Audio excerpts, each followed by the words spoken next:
స్వర్గీయ శ్యామ్ ప్రసాద్ ముఖర్జీ జయంతి సందర్భంగా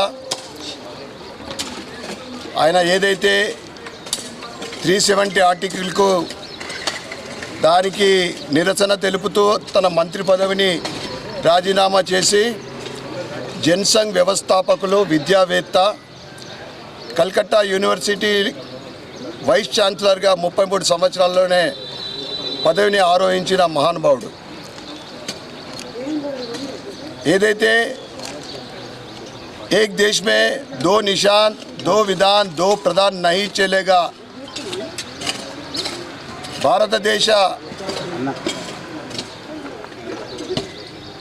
భారతదేశ ఔన్నత్యానికి ప్రమాదం ఉంది. 370 ఆర్టికల్ తోటి యూనిటీకి దెబ్బతీసే విధంగా ఇది 370 ఆర్టికల్ ప్రవేశపెట్టడం జరిగింది. దానికి వ్యతిరేకిస్తూ తొలి పరిశ్రమల శాఖ మంత్రిగా ఆయన రాజీనామా చేసి కశ్మీర్కి వెళ్ళి ఉద్యమం చేయడం జరిగింది. ఆయన భారతదేశ పౌరులందరికీ ముఖ్యంగా యువకులకు ఒక ఆదర్శప్రాయుడు.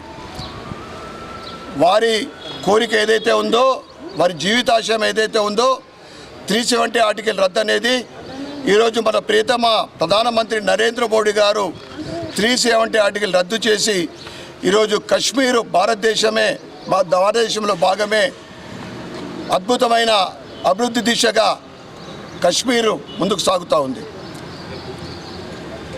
ఆయన జన్మదిన సందర్భంగా, జయంతి సందర్భంగా 15 రోజులు మాకే నామ్సే ఏక్ పౌదా అద్భుతమైన కార్యక్రమం. ప్రతి ఒక్క దేశంలోని 11 కోట్ల భారతీయ జనతా పార్టీ నాయకులు, కార్యకర్తలు మరియు అభిమానులు వారి అమ్మ పేరు మీద ఒక మొక్క నాటాలి అనే ఒక సందేశం, రూపాయి ఖర్చు లేకుండా, ఎటువంటి